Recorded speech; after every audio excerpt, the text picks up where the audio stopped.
નમસ્કાર મિત્રો, ઘણા બધા દર્દી આવીને અમને કહેતા હોય છે કે સર મારા પેન્ક્રિયાઝમાં સ્ટોન્સ છે, એમને દુખાવો છે, પણ અમને કોઈ વ્યક્તિએ કે ડૉક્ટરે એવું કહ્યું છે કે સ્વાદુપિંડનું ઓપરેશન ન કરાવાય અથવા તો એનું ઓપરેશન ખૂબ જોખમી હોય છે. તો મિત્રો એ બાબતમાં ચર્ચા કરીએ. પહેલી વાત, સ્વાદુપિંડમાં સોજો, પથરી, પેન્ક્રિયાટાઇટિસ આ બધા કેસમાં ઓપરેશનની જરૂર હોતી નથી. હાર્ડલી 10થી 20% કેસમાં જ ઓપરેશનની જરૂર હોય છે અથવા ઓપરેશન સંભવ હોય છે. એટલે દરેક કેસમાં ઓપરેશનથી ફાયદો થતો નથી. પરંતુ જે કેસમાં ઓપરેશનની જરૂર હોય એવા કેસની અંદર મોટાભાગના કેસમાં ઓપરેશન એ સેફ હોય છે. એ મોટી સર્જરી હોય છે, પરંતુ જીવનું જોખમ ખાસ રહેતું નથી. અને જો પેશન્ટનું સિલેક્શન સારી રીતે કરવામાં આવે, એટલે કે જેને જરૂર છે એનું જ ઓપરેશન કરવામાં આવે, તો લાંબા સમયના રિઝલ્ટ ઘણા સારા આવતા હોય છે.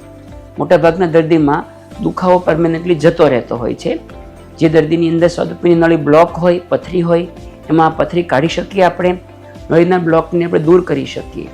જો વ્યવસ્થિત રીતે આ ઓપરેશન કરવામાં આવે તો લાંબા સમયના રિઝલ્ટ સારા મળતા હોય છે. ઓપરેશન જોખમી હોતું નથી.